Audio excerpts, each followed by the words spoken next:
Bismillahirrahmanirrahim. Assalamualaikum warahmatullahi wabarakatuh.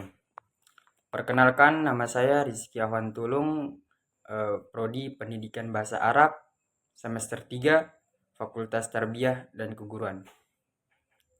Di sini saya akan menjelaskan atau menambahkan sedikit hasil dari video teman atau resume dari teman saya sendiri yang mempunyai judul buku yang sama seperti saya tapi mempunyai bab yang berbeda. Teman saya membahas dua bab, yaitu bab 1 sama bab 2.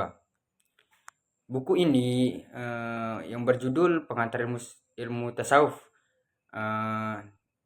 dan penulisnya itu Dr. Usman Said. Penerbitnya adalah Objek Pembinaan Perguruan Tinggi Agama Institut Islam Negeri Sumatera Utara.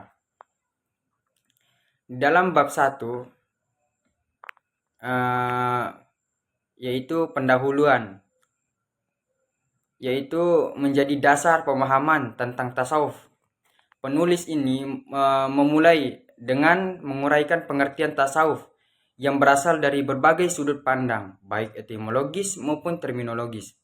Secara bahasa, tasawuf memiliki banyak kemungkinan asal kata, misalnya dari sufah, yaitu sekelompok sahabat Nabi yang tinggal serambi di Masjid Nabawi dan selalu mendampingi Nabi,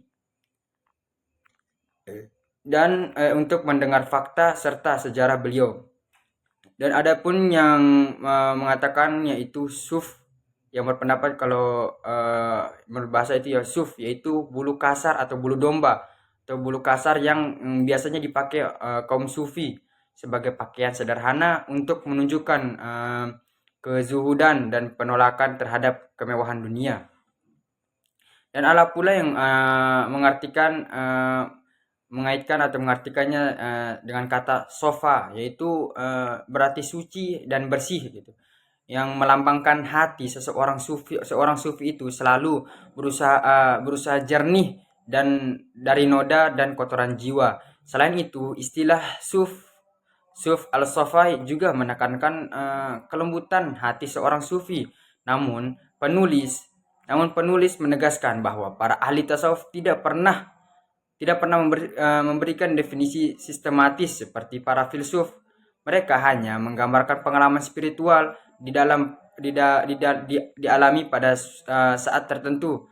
Maka dari itu, beragam penjelasan itu, tasawuf dapat dipahami secara menyeluruh sebagai kesadaran fitrah yang murni untuk menguatkan jiwa dalam berhubungan dengan Allah Subhanahu wa taala. Baik, saya akan membahas bab keduanya lagi, yaitu sejarah dan perkembangannya tasawuf. Baik, bab kedua ini membahas tentang sejarah atau historis ya, membahas tentang perjalanan historis tasawuf dari masa Rasulullah SAW hingga berkembang menjadi disiplin ilmu yang luas. Penulis di buku ini memulai dengan menjelaskan bahwa sejak awal kenabian Nabi Muhammad kerasulan Nabi Muhammad Shallallahu Alaihi Wasallam sudah menunjukkan pola hidup keharmonian, kerohanian. Sebelum menerima wahyu, beliau sering menyepi di Gua Hira untuk bertahanus, mencari kebenaran dengan menyucikan hati. Setelah menjadi rasul, hidup Nabi Baginda atau beliau dipenuhi dengan amal ibadah, kesederhanaan dan ketulusan yang kemudian diwarisi oleh para sahabat dan tabi'in. Maka sejak awal tasawuf telah menyatu dengan kehidupan Islam dan bukanlah hal yang asing. Dalam sejarah tasawuf memiliki 3 tujuan utama, yaitu pertama, tasawuf moral, yaitu membina akhlak mulia dan mengendalikan hawa nafsu dan menegakkan kesabaran. Kedua, tasawuf ma'rifah, yaitu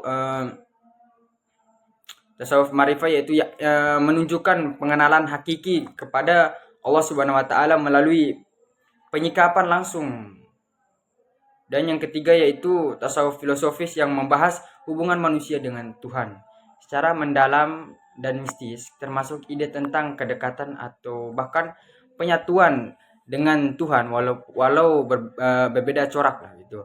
Ketiga tujuan ini bermuara pada hal yang sama, penyerahan diri total kepada Allah Subhanahu wa taala dan melepaskan diri dari sifat tercela dan memuaskan hati hanya kepadanya. Mungkin ini saja mungkin saya bisa tambahkan dari uh, video atau resume dari teman saya, uh, Susanti. Baik, assalamualaikum warahmatullahi wabarakatuh.